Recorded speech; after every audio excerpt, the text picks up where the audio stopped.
So it's starting off with us seeing Blue on like a televised interview, and I guess this is just to further promote like the Neo heroes and whatnot, but the interviewer guy is constantly asking questions about Blast, naturally because Blue is the son of Blast. And I guess in this sequence we're getting more insight into Blast, at least from the continuity of the webcomic. Blast has had way more of an expansion in the manga than the webcomic, which is kind of funny because you'd kind of think it would be the other way around, but now it's like the webcomic that needs to catch up to Blast. But Blue says that my father may as well be retired already after all. And then the civilians hearing this, like watching the TV like outside on the street, they're like, what, did Blast retire? And then somebody else says the Hero Association announced he was taking some sort of hiatus from activities. And then Blue says, I'm not sure how much I should say about my father. I don't think he has any intention of coming to the forefront anymore. He never really seemed like that type to begin with either. So like I said, this is the webcomics continuity catching up to the already established lore of Blast from the manga. Like a lot of the stuff that's being discussed in this sequence is more or less what Sitch was saying in chapter 85 of the manga. And then Blue says the only ones who had recognized my father's face are the small group of people who have met him in person in the past, right? And maybe the top brass of the Hero Association. At any rate, he's always made sure to secure an escape route like that. Well, I'm the one who was yelling at him the most about that anyway. Right now, for me, he's the perfect example of what not to do. I'm not gonna run away.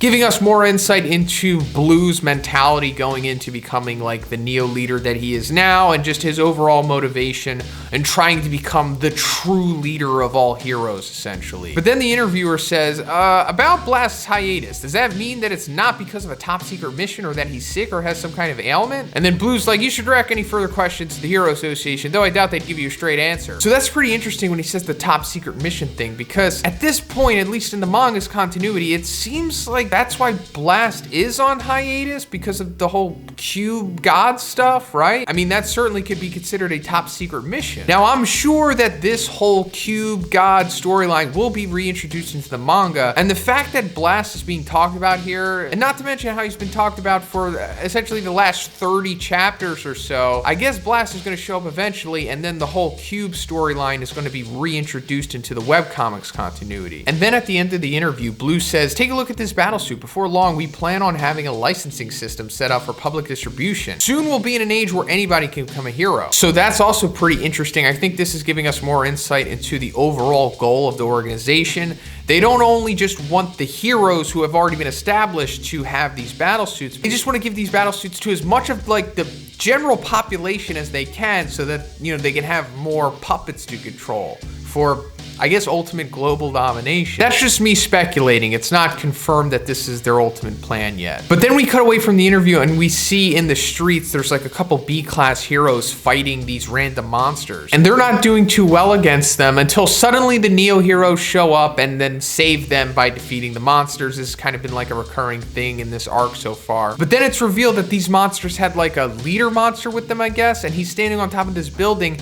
And he's a straight up dragon, and he's called the Master King. But then out of nowhere, Blue comes in on his jetpack that we saw a couple chapters back, and he straight up one-shots this dragon, just flies straight through him. This is such an exciting sequence and really shows how strong Blue is. I did not expect him to be able to do this, because while he had defeated a dragon in the past, it was like super high difficulty, right? And like the entirety of that battle happened off panel. But considering the implied effort that it took for him to take that down, you wouldn't think that he'd be able to just easily take out a dragon like this. So either that eel monster was like a high dragon or something and much stronger than this dragon, or Blue has progressed in power since then. So then Blue comes out of the building like a Chad and then greets the B-class heroes who are having a hard time. And he looks at the B-class hero Heat Edge and he's like, oh, your sword broke. Here, take this lightsaber. We've got plenty at the Neo heroes. And this is just further influencing more Hero Association heroes to go to the Neo heroes. And then Blue's like, your side also has a few crazy ones mixed in,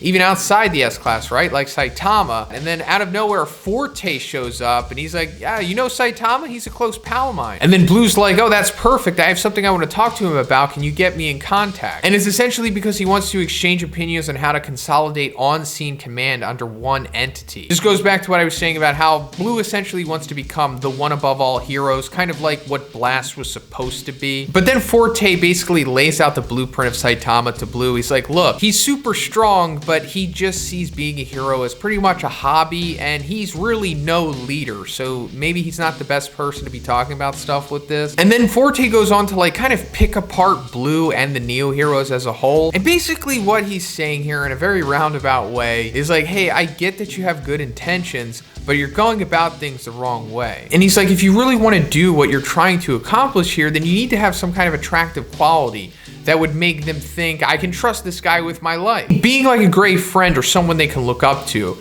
Because he says that the Neo heroes are only kind of seen as like human cogs at this point. Yeah, they're very effective at doing their jobs, but the public doesn't really see anything else other than a replaceable task force, even Blue himself. And then Forte eventually says, it's like, your Blast's son, right? Why don't you just ask him for some advice? And then this angers Blue, and he's like, this has nothing to do with him. And then Forte says, fine, I'll let Saitama know that there's a young man who wants some counseling from him. So then it cuts to Ryumon having this interview, and I guess he's just also spreading more seeds of doubt to like the regular heroes and just the public in general, saying that like, just give in to the battle suits, give in to becoming a Neo hero, because that way you won't really be risking your lives anymore. And then he says, I wonder what anyone is thinking not moving over to the Neo heroes yet. You should probably come over while you're still alive, right? Or maybe we won't know till someone influential dies. And then it cuts over to this new demon monster that we haven't seen before. He's like the lightning equivalent of like Deep Sea King almost. And he's already defeated a couple A-class heroes. And wouldn't you know it, Mumen Rider shows up defending like this class of kids. And going back to what I was saying about Deep Sea King, this to me feels like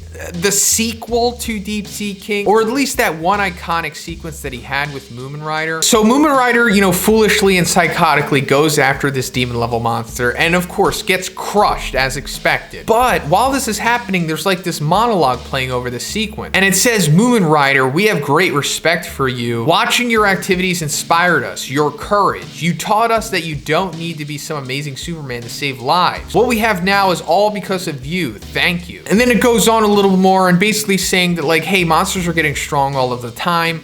The weak heroes are going to be culled by them. You're one of the weak heroes, so you're eventually going to die sooner or later. And you should probably retire, but if you insist on fighting, and then it cuts to the person who has been saying all of this, and it turns out that it's Excel, one of the Neo leaders. And then we see him handing Mumen Rider like this suitcase thing, and he says, this is a specially built battle suit. We had it customized just for you, please use it. So I love this here. This is showing that like Excel and the Hunters came to be because of Mumen Rider. I just think that's so fascinating. And then it cuts back to the real time and Mumen Rider gets up from under the fist of the lightning demon, and it turns out that he did put the suit on that they gave him. And it is in fact some kind of special suit, because this doesn't look like the typical power suit that the Neo heroes have. This looks more reminiscent to what the Paradisers had, which are both still coming from the organization, allegedly. And then Mumen Rider does the Justice uppercut and then just one punch is this lightning demon. And this is amazing. This sequence is just so satisfying. Finally, Mumen Rider gets his comeuppance. So then afterwards, we find out what's going on in the news about this event, and it says Mumen Rider uses a battle suit and defeats a disaster level demon. This news had a huge impact on the other heroes. And then we see a bunch of other ancillary like Hero Association heroes, and they're like, follow his lead, we're transferring to the Neo heroes too. So I don't know if this necessarily means that Mumen Rider went to the Neo heroes because he's using the battle suit. I don't think he did, but I just think that the heroes leaving are because they know they can get battle suits if they go to the Neo heroes. But one thing I want to touch on before we move on, this is straight up an S-class level feat, easily. So if Mumen Rider continues to wear this suit, he might straight up become one of the new S-class heroes, and I think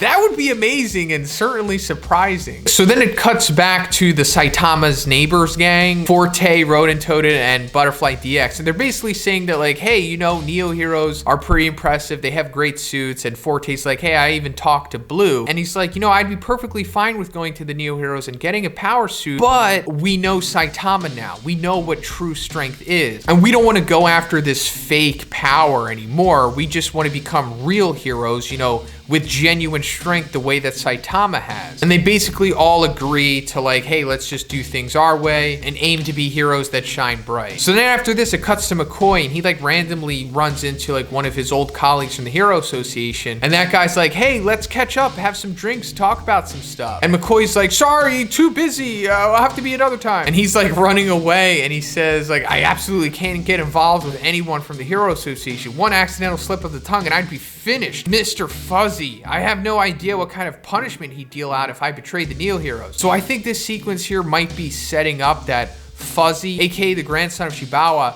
might not be a good guy. Maybe he is like a big kind of villain being set up. So then it cuts over to the Hero Association executives, and they're like, our last hope of making a comeback hinges on the S-Class. Have you still been unable to contact Zombieman? I sure hope he didn't get taken out by some unseen monster.